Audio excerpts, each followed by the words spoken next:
The judicial arm of government is an important institution that plays a critical role in ensuring law and order in the society. In accelerating its processes for effective justice delivery, the Lagos State Governor promised that his administration will implement reforms and provide solutions to the challenges in the sector. Welcome to the Governor This Week. I am Lekan, Onabanjo.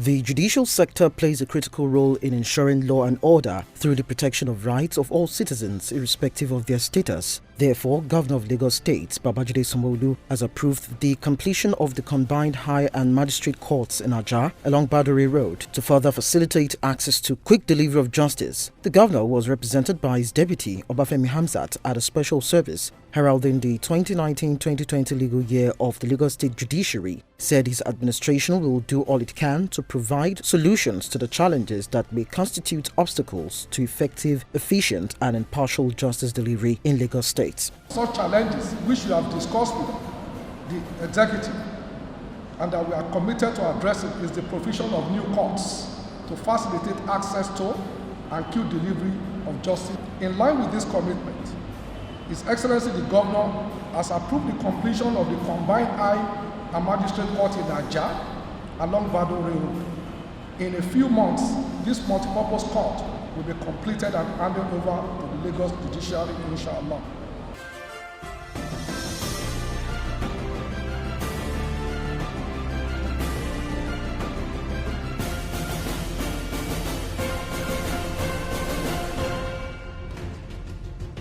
Lagos State Governor Mr. Babajide Sanwo-Olu on Monday expressed his condolence to the Oniru royal family and the people of Lagos over the passing of Oniru of Iruland, Oba Abiodun Idowu Oniru. The revered monarch passed on at the age of 82 after a brief illness. In a statement by his chief press secretary, Boyega Koshile, the governor described the late monarch as a very important Lagosian and a patriotic Nigerian who passionately channeled his energy and traditional leadership towards building a prosperous state. His death, the governor said, is a huge loss to Lagos and the nation in general.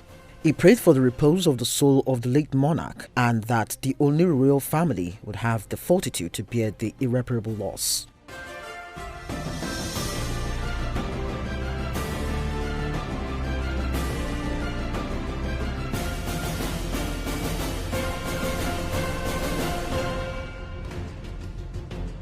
Governor of Lagos State, Babajide Sanwo-Olu, has said that 9,000 megawatts is the amount of energy required to transform Lagos State economy. If realized, Lagos, the most populous city-state and the fifth largest economy in Africa, would be self-sufficient in electricity supply that would adequately power its industrial sector, small and medium enterprises, including residential buildings. The Lagos State Governor revealed this when he addressed a forum at the Corporate Council on Africa, a side event at the ongoing 74th session of the United Nations General Assembly in New York, United States. Governor Sanwo-Olu wooed investors at the forum, assuring them that his administration would be open to tapping into private investments in clean energy to enable Lagos attain its aspiration of transforming into a 21st century economy driven by technology and innovation. Adequate electricity supply, the governor asserted, would also help the state to fully unlock the potential of its tourism sector and waterway transportation. The governor said his administration had been reviewing the state's public-private partnership policy with the objectives to boost investors' confidence on returns and to drive more investments in critical areas to the state's economy.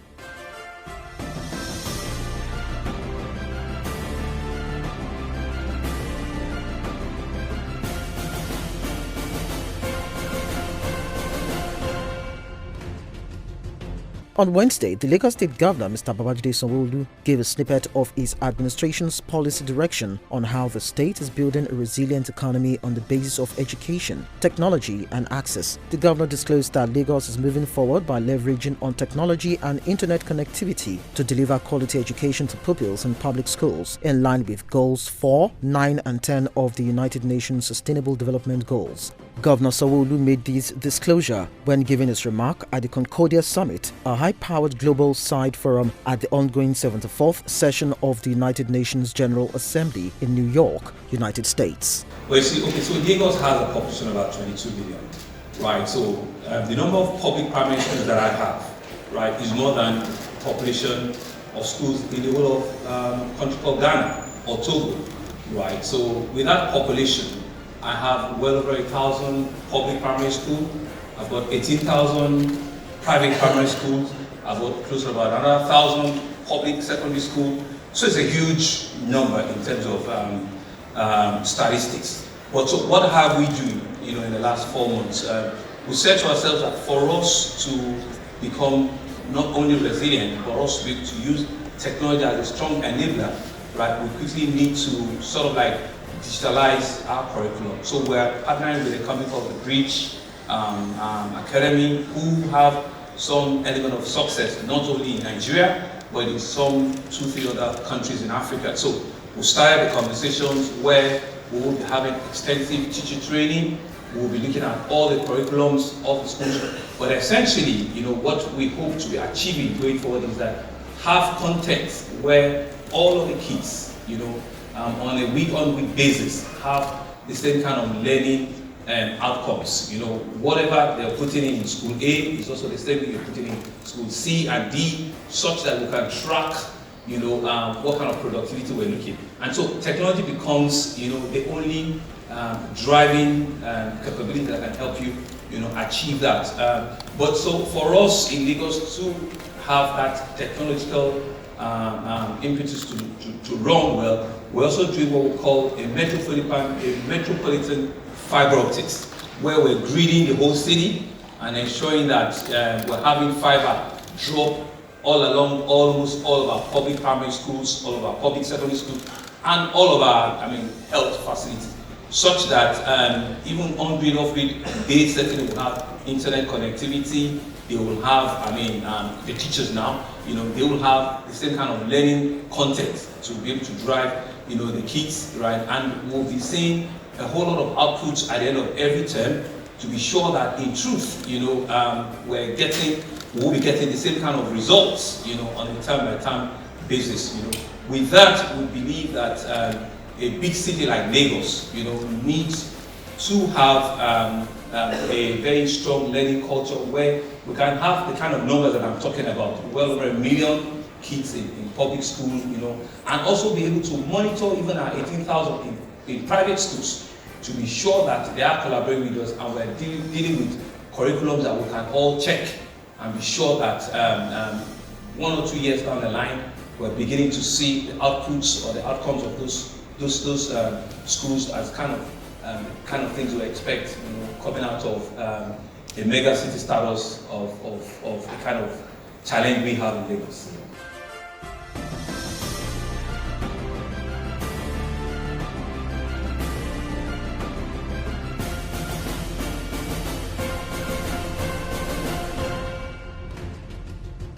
Lagos State Governor Babajide Sanwo-Olu has called on the Nigerian Ports Authority to accelerate the process of giving approval to the state's request to build 2 seaports in Lekki and Badagry. The governor, who spoke while receiving members of the House of Representatives Ad hoc Committee on Ports Decongestion, led by Honorable Yusuf Buba Yakub, revealed that Lagos needed 2 additional ports which will serve the state and also build the national economy. The Speaker, Honorable Femi Gbajabiamila, in his wisdom, deemed fit to set this committee into motion even before the House standing committees are fully put in place, because of the importance of our seaports to the economy of the country.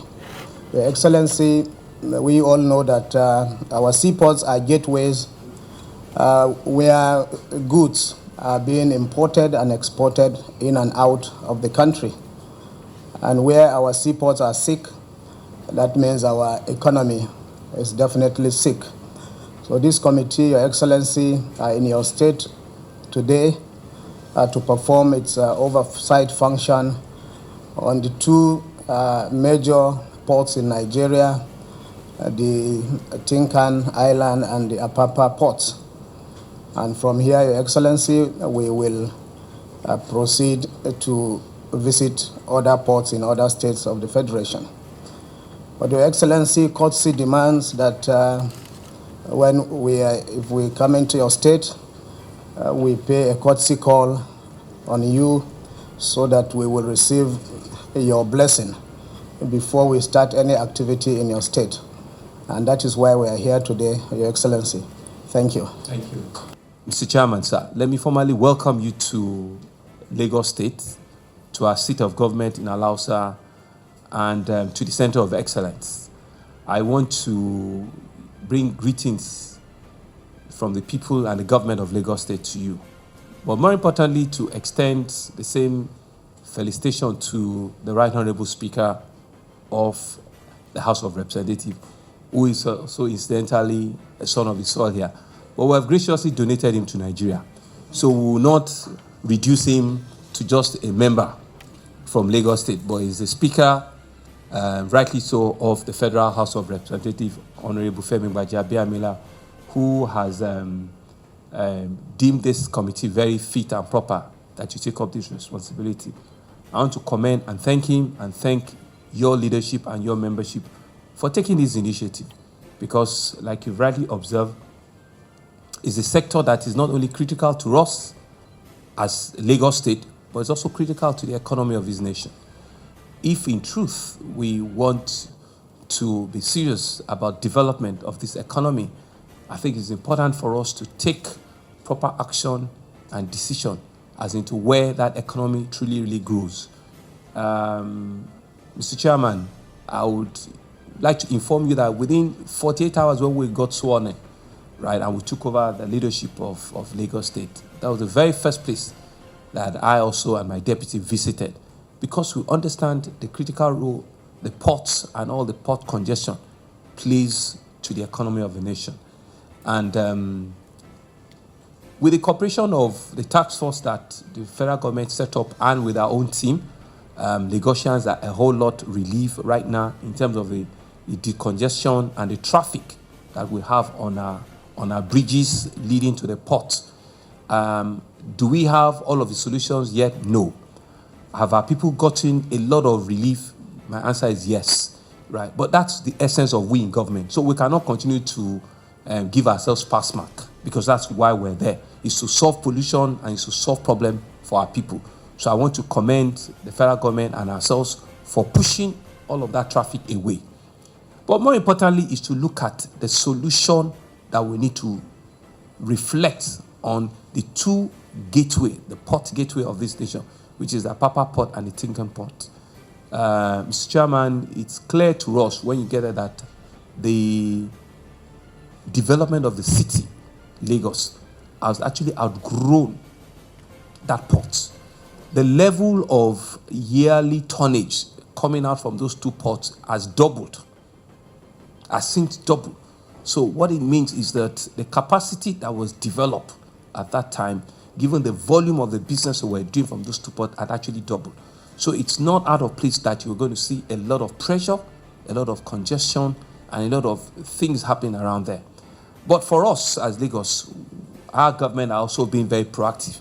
And I want to pass on this message to your chairman, to the committee members, and also to the House of Rep, that we believe that critically, Lagos also needs to have two other ports, right, which will certainly serve not only the growing population, but be the economic nerve center of the country.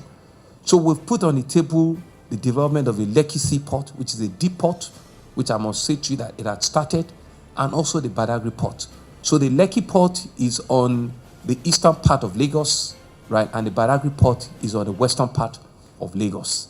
Mr. Chairman, I would like to mention to the committee that we are still in conversation with MPA to grant the approvals, because we've identified developers and financiers and partners for the Badagry ports, right? And if we can see the construction and development of both the Badagry ports and the Lekki Seaport, it will not only free up the congestion that we see at the Tinkan and Apapa port, but it will also spread development, which will mean that getting out of Lagos will be a lot easier from these two other axes, right? We can reduce all of the illegal border smuggling coming from Badagry once there's a port there. So from the economic point of view, it's critical for us. And from the Lekki side port, from that gateway, we can hit the Shagam Benin Express Road, and we can begin to get to other part of the country very, very quickly. So for us, these are some of the solutions and the research, the studies, the economic viability, everything has been done, is to use your good committee and Messrs. MPA to help us advance all of these conversations so that development will also be spread out of that place, and we can begin to see, that it's a government that we're not just reacting, we're being very proactive, because we see that as our country is growing, as the state is growing, we need this additional investment and development to also grow with it. These two ports that you're visiting today have been known for a long time, right? And it's something that we believe will help us, to very quickly decongest, the existing port and see development also spread out in other parts of the state.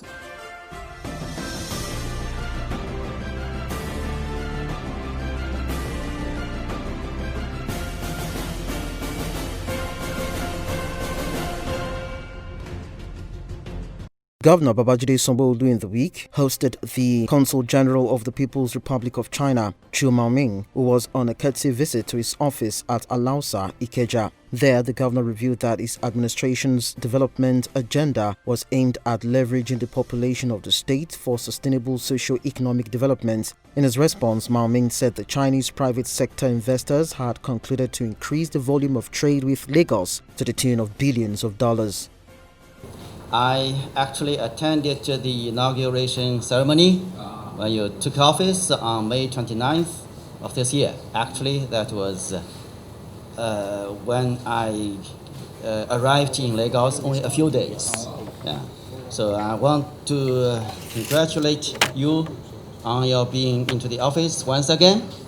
And as the Consulate General, we would like to work with you and your government to promote cooperation between China and Nigeria, particularly in the southeast and the southwest region of Nigeria in many fields. I want to thank you for that. You've seen what makes the city stick. You've been here for the past 4 or 5 months now. So you're indeed welcome to the seat of government. And we're happy to have you. We're hoping that with your tenure and your time, we can foster and improve collaboration between Lagos State government and a lot of the Chinese businesses we have all around Lagos and in Nigeria in general. So we're hoping to be able to further strengthen and deepen our collaboration. We currently have a lot of engagement, a lot of collaborative efforts. One of them is the Lekki Free Trade Zone, which is a joint venture enterprise between the Lagos State government and the province of Guangdong, right? And with a lot more other provinces that we want to open collaboration from. The chairman of GAC, we've also been speaking on a lot of other collaborative areas where we can have both sister city-state relationship, right, with willing partners that sees the development, that needs to happen also in Lagos. And we also can learn from each other. We're both hugely densely populated country. We're the biggest in Africa. You're the biggest not only in Asia but in the world, right? And so we also can have a lot of role play and understanding each other. The Chinese company in Lagos are growing by the day, and we're challenging them to ensure that it's not just to grow the business, but let's see real technology transfer. Let's see skills being exchanged. Let's see real foreign direct investments coming in. Let's see, opportunities in the manufacturing sector. Let's see opportunity in the real sector of in agriculture, in construction, in manufacturing, in agro-allied industries, right? Because we have a population here.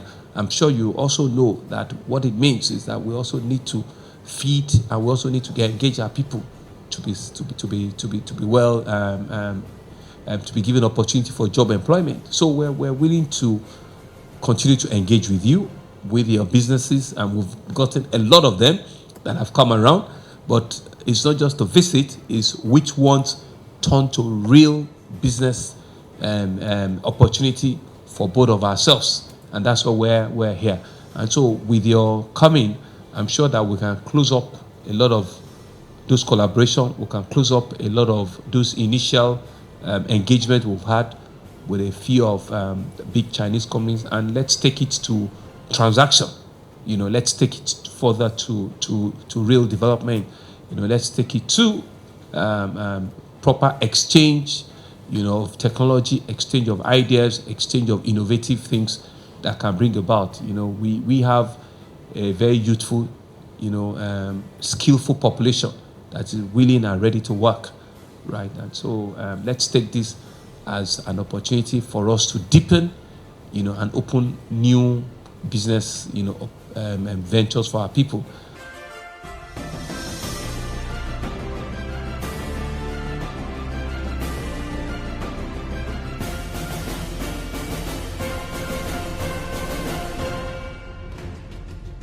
Lagos is the most populous city-state and the fifth largest economy in Africa, and in order to further boost its potential and consolidate on its economic prowess, Governor Babajide Sanwo-Olu has started wooing investors by reviewing the state's public-private partnership policy with the objective to boost investors' confidence on investment returns to enable Lagos attain its aspiration of being transformed into a 21st century economy.